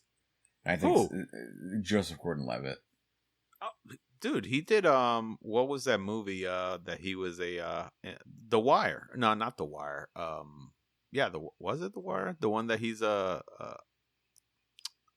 wire walker that walked through between the I know World what you're Trade talking Center. about. Yeah, he was French and shit, so he was always, very, animated and very alive. I mean, there was that. There was the one that he played like a what was it? Like some kind of gigolo or something like that. I forgot who it was Yeah, but there's just nothing that like says he's a good actor. He's a great actor, right? But there's not like Zac Efron. Like people are drawn to him. He's got this magnetism that people are drawn to him. You know who could do it? The Who? guy who played the Red Ranger or Billy in Stranger Things, Dacre Montgomery. Oh yeah. Yeah. He'd be pretty good in that. And in Stranger Things. He played who? Billy, What we call his brother the brother, that dies. the redhead's Oh, brother. yes. He could. Spoiler alert.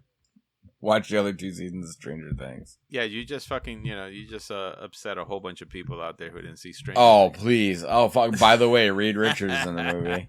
Or Taron Egerton, the guy from Kingsman. Oh, shit. Yeah, he's good too. So now we got to choose one, guys. Zac Efron, that guy that you just mentioned, Taron Egerton, yeah. or Joseph Gordon-Levitt. I'm gonna stick with.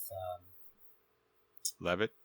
No, I'm gonna go Efron? with Efron. Yeah, Yeah, I'm gonna go with that too, all man. day. I'm gonna go. Yeah, with I think Efron. that's a good one. Actually, did we choose anybody for Sue Storm? I'm Fuck, going. Emily Blunt. Ooh, They had good chemistry in Quiet Place, obviously because they're married. yeah, they have kids. You know what? That might be, and again, that's where everybody thinks that Emily Blunt might be actually the go on in that role, and I think that's actually a good role. Yeah. I mean, but you know what? I do like your the one that you Margot. said. Yeah, Yeah, I think that one's my favorite. Yeah, I would stick with Margot, but I get that it probably won't happen. It seems like she's done playing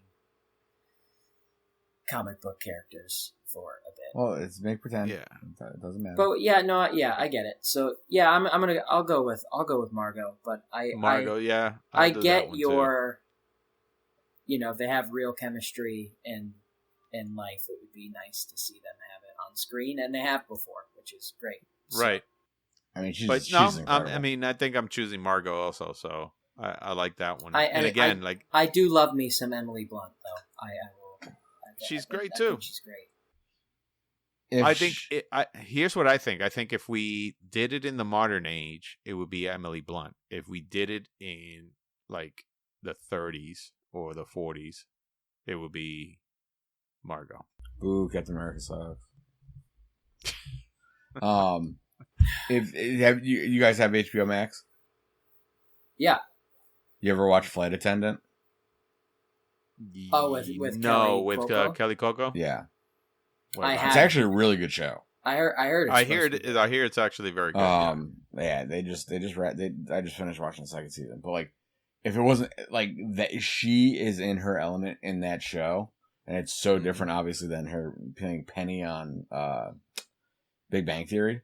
Right. That I couldn't see her doing this role. It's because like Sue Storm has to be a little more wholesome, and like that show, she's a complete. Well, like, dude, I mean, have you heard her voiceover in with what's it called? Harley Quinn on HBO Max, the animated show? No. You have not seen the Harley Quinn? Dude, literally, I watched that in passing when we were in lockdown during the pandemic. At the Oh store. my god! I own it. I have it. After this, you got to see at least the first episode. She does the voice. It is that she does the voice. She does the voice of a Harley Quinn. Oh shit! Yeah, it is fucking great. I mean, I love her. I love her to pieces. I think she's So- amazing. all right, guys. So how about The Thing? So the thing I have, so I did a list. Dude, fucking actor, just make it CG. Just like give him a voice. No, but I know. But I mean, sometimes you got to remember. Sometimes these actors, when they are going to be CG, they're still being motion captured, and and they still have a camera on their face, so that the animators can actually capture a lot of the mannerisms of that actor. So, I put a few.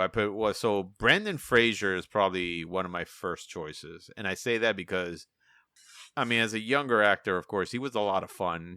He's a funny guy, still good actor. Just I liked him in The Mummy. I liked him in Encino Man.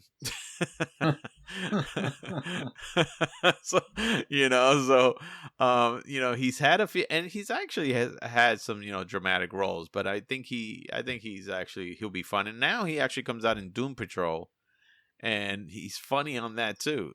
So I think he could. I think the comedic part of Ben Grimm could definitely come off on that. I also had Eric Bana, but you were saying, Ralph, that you didn't like Eric Bana. I don't know why. I just don't like him. You don't like him? He used to be a comedian, Oh, really? I just think because like I when I was in college, one of my fellow students was an intern on The Incredible Hulk, and he said he was an incredible douchebag. So then again, so was Ang Lee, and so I think everybody in that show was a douchebag. I think if honestly, if you're not, I mean, even John C. Reilly, if they kind of like that's after him, like John C. Reilly, if you did some anti-aging on him to make him look a little younger, right, and then all of a sudden he's just CG the rest of the movie, I think he'd be perfect to be the voice. Oh, okay. To add to the list. Uh-huh. And I think one that would make a great choice. David Harbour. The guy from Stranger Things. Yeah, he's good. Oh, damn. Yeah. He could do that so easily. Not have to worry about faking a voice. He could probably just use his own voice. And if you watch him on Stranger Things, he definitely has the range. He's funny. He can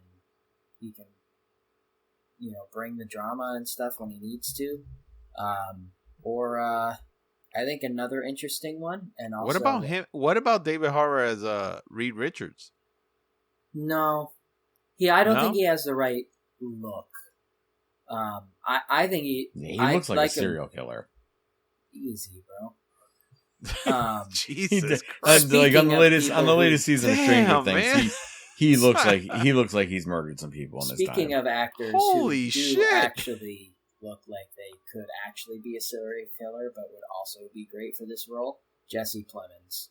He's the dude from Breaking Bad, so he actually, and if you look him up, you'll see why. So if you look up Jesse Plemons, he's a really, really good actor.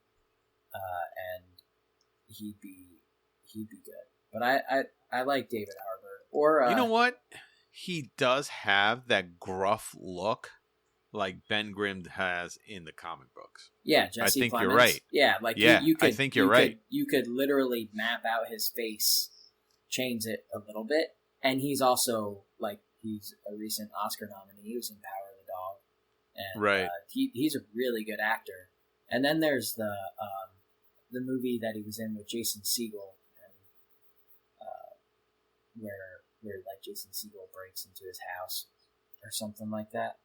Right, he was right. supposedly really good in that. But he's phenomenal in breaking. He's never been bad in anything he's in. Jesse Plemons is a stupidly good actor, but he has the weird. He's got the face for it. Right. Fuck. I think that's who I would pick too. Yeah, because he does. He really does have the face for it. Yeah, if you just look at him. And you look at him, he has the brow. Like the brow that he has there, he has a very low brow. Yep. And that can translate over to when he turns into stone, so he could look more like the actual comic book character. Yeah, and he's with his weird eyes. Yeah, but you know, and they're blue. Yeah. Oh, They damn are. it. Yep. So, all right. So I think he'll be the one, man. So how about Doctor Doom, man? So Doctor Doom, I picked four of them. Bryan Cranston being a fucking phenomenal actor, and he's played, a bad guy before, and in some movies, the villainous role, and I think he would do. I mean, the only thing is that he would have to bring in some kind of like accent Yeah. to him. And that's where you could have like somebody like maybe Gary Oldman or Jeremy Irons, I think. When I saw your list, for some reason, the person that I wanted to do it the most was Mads Mikkelsen. I don't know why, but he already has an accent. But he's also a really good actor. And I think he could really pull that off. Oh, dude! I mean, he has that evil, kind of look to him. Where almost every role he plays is it's some kind of villain or something, or like has that. a darker side to him. Like, I don't know if you guys. Right. I have a movie on Vudu, and I'm going to give you a section where you get to edit it because I'm going to pause and look it up right now, and All that right. will take a while. But I have a movie with him in it where he plays a character that has like a darker side. He's like a special forces guy. Polar? No, it's not. It's not Polar. It's not. Riders of Justice? Yes, Riders of Justice. I believe that's the one. It's a very good movie. Right. Yeah, Riders of Justice. That's the one. And he plays like an ex-special forces, and it is like an action comedy, but like he goes through all the emotions in there. He's somewhat comedic through playing like a really dark role. But yeah, for some reason when I saw his name on the list, I was like, that's it, I'm in, I'm done. But I love me some Bryan Cranston.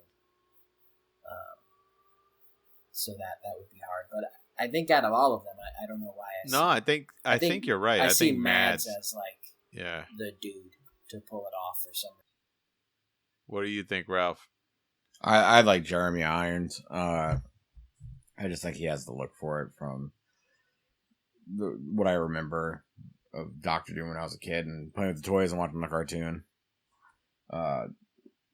And I just think he has the exact look, and he could definitely pull off the voice. Yeah. And The thing is that the four actors that I put on this list, Mads, Gary Oldman, Jeremy Irons, Bryan Cranston, they're all amazing actors, and I think any one of them can play this role really well. They're all going to bring in their own thing.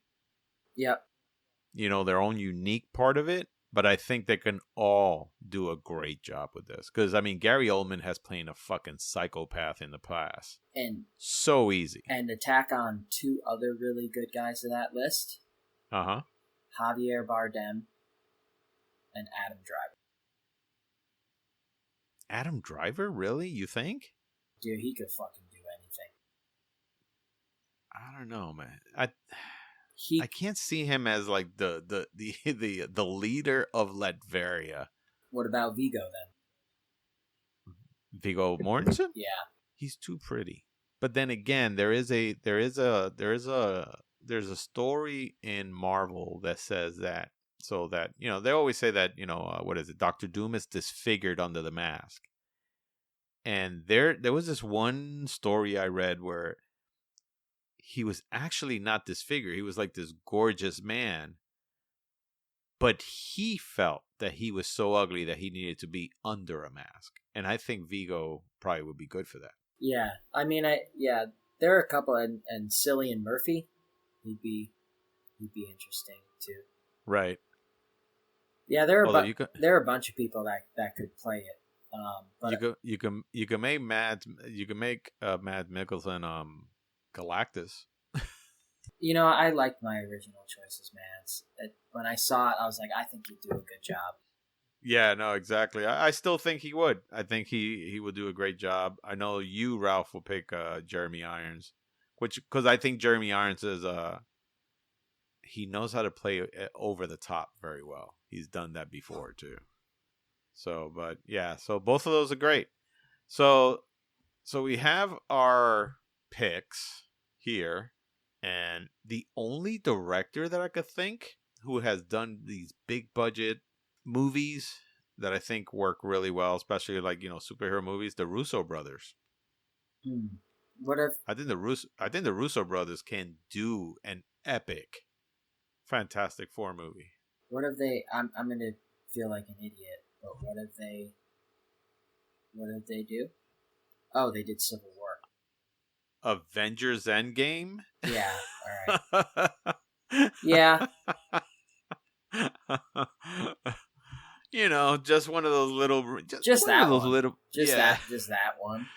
One of those little movies that you could. This is a pair of guys that know how to do big budget movies really well. I could see that. Jon Favreau. I would pick Favreau, or even Kevin Smith's good with source material and keeping true to like the story and building the characters. He doesn't. But he has said himself that he does not want to do a movie like this. No, I get it, but I'm going off of like, so if you ever watched the Masters of the Universe take he did on Netflix, it's incredible. Yeah, but that Masters of the Universe take, I heard things where like the second half, Netflix had to intervene. Oh, I don't know. I haven't finished it, but like it definitely, the first part 1 was, the 8 episodes was great.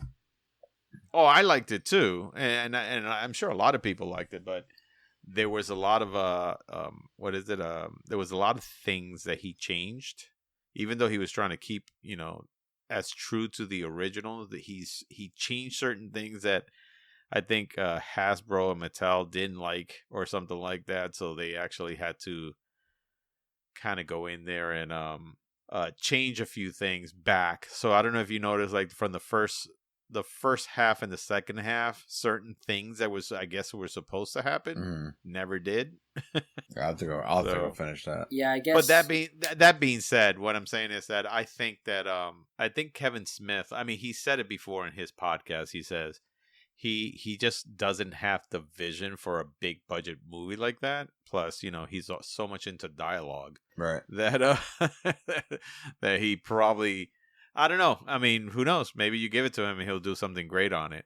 How about Taika Waititi? Yeah, I mean, Taika could do it. They did apparently quickly give it to John Watts, who did the Spider-Man trilogy, the most recent one. But he withdrew. He was like, I need a break. I just did a trilogy. It was awesome. Right. It made a good $1 jillion, and let someone else do it.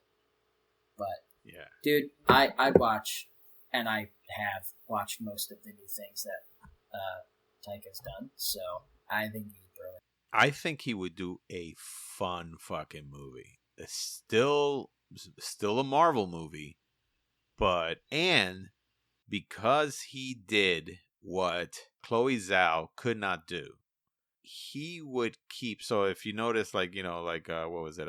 Thor Ragnarok had a lot of influences from Jack Kirby's art. So like the Sentinels or whatever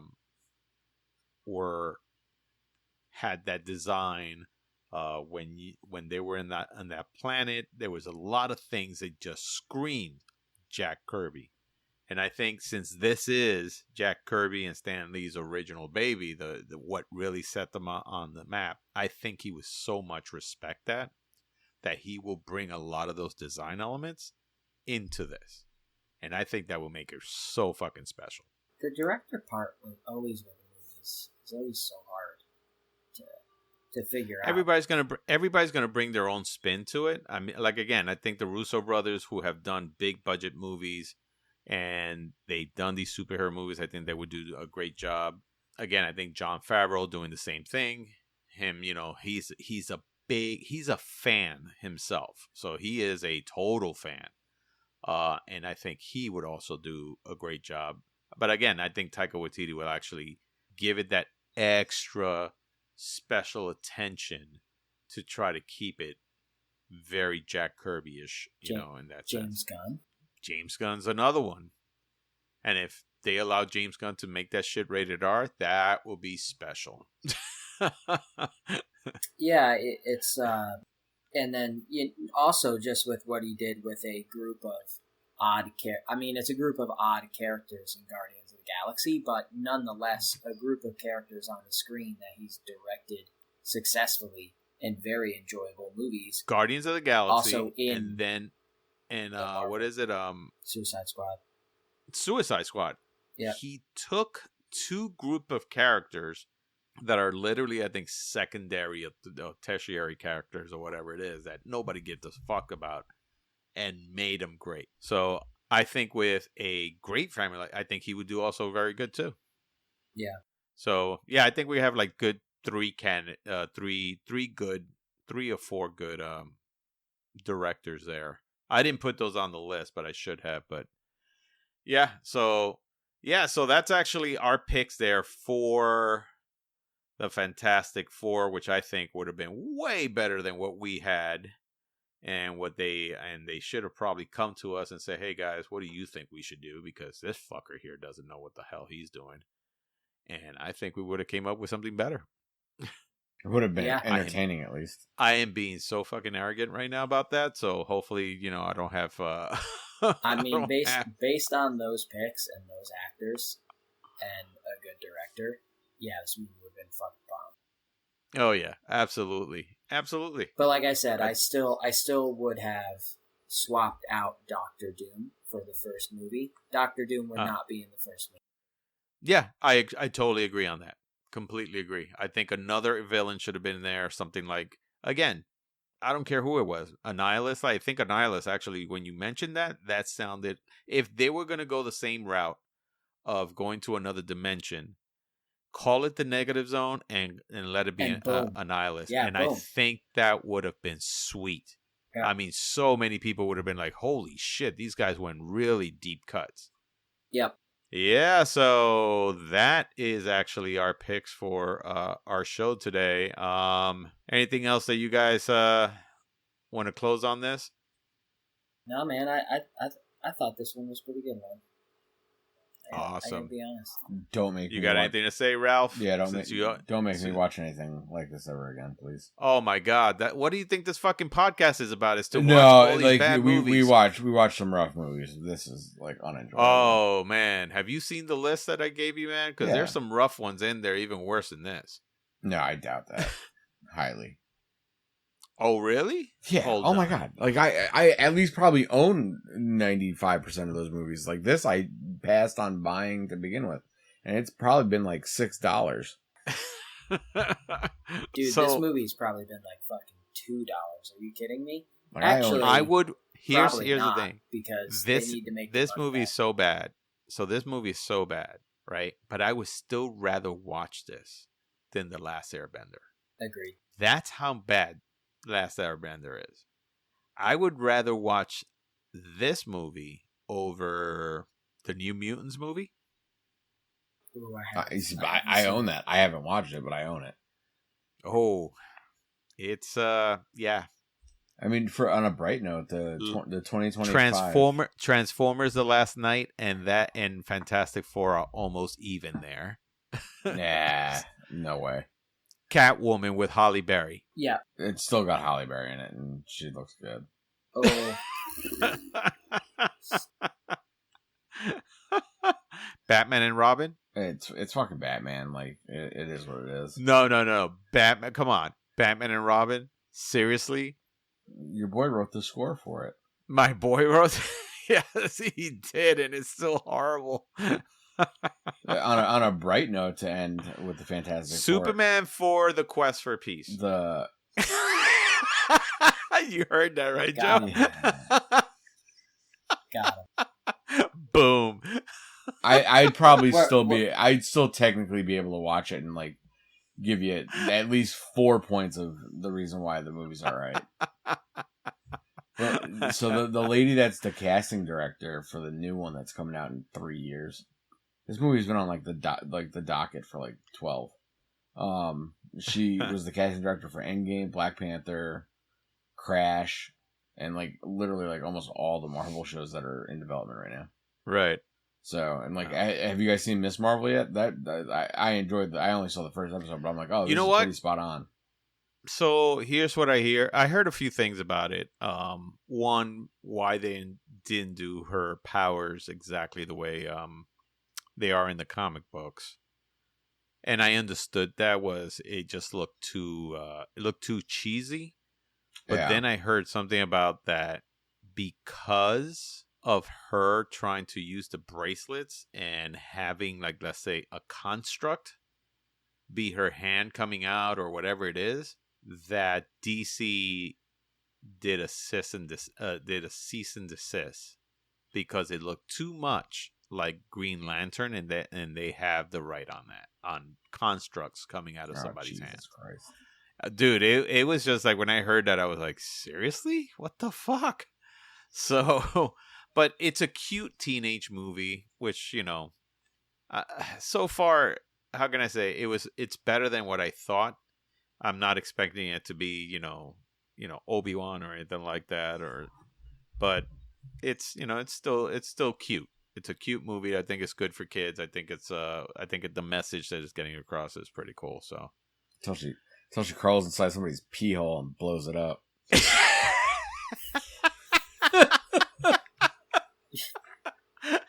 Joe, have you seen The Boys yet? Oh, yeah. Oh, dude, I showed him that part. I said, dude, hold on one moment. And all I did was look at his face while it happened. And his look was the same look I had. It was just his mouth dropped open. It was just more like, what the fuck am I watching right now? Yeah, nothing will top me going to watch it. Like, I woke up, it was like 3 o'clock in the morning. I was like, oh, let me watch an episode of The Boys. And like, I started nodding off, and my eye flickered open to that part. I was like, what the fuck am I watching? And then I turned it off and went to bed. I couldn't comprehend what the hell just happened in front of me. Well, you know, anyway. That's what happens when you watch people, you know, blowing up penises. So yeah. All right, guys. So that's our show for today. So, hey, man. So everybody out there, you know, if you enjoyed this show, you know, definitely give us a shout out there. You know, where can you find us on, and, you know, where you can leave comments or suggestions. So, yeah, we're definitely on Apple Podcasts and Spotify. Apple Podcasts, you could definitely leave, you know, a ratings or or some kind of a review on that, or whatever podcast player of your choice to use. And like I said, if ratings are available, give us a rating or, you know, or review on those. And our email is fantasypicksmovieedition@gmail.com. We would love to hear from you. Other than that, I am Robert Moda, your host. I am signing off, and I have Joe. What's up, guys? We'll see you again soon. And the almighty Ralph. I love everybody. Captain America Civil War was way better than the First Avenger. First Avenger sucks. Have fun. Let us know your thoughts. Seriously, you're going to leave off like this, you bitch. I mean... All right, guys. Be well, everyone.